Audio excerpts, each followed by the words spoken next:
भारतीय राज्यघटनेचे शिल्पकार डॉक्टर बाबासाहेब आंबेडकर यांच्या 68व्या महापरिनिर्वाण दिनानिमित्त मुंबईतील दादर येथील बाबासाहेबांच्या चैत्यभूमी या स्मारकावर मुख्यमंत्री देवेंद्र फडणवीस यांसह उपमुख्यमंत्री एकनाथ शिंदे आणि अजित पवार यांनी बाबासाहेबांना अभिवादन केले।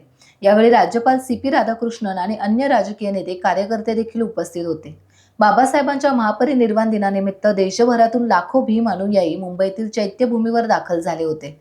महापरिनिर्वाण दिनानिमित्त येत असलेल्या भीम अनुयायांसाठी मुंबई महानगरपालिकेतर्फे आवश्यक सोयी सुविधा यावेळेस पुरवण्यात आल्या होत्या।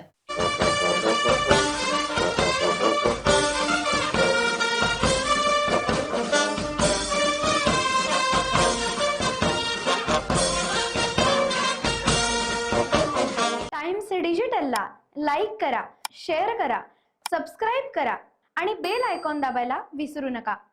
Times digital.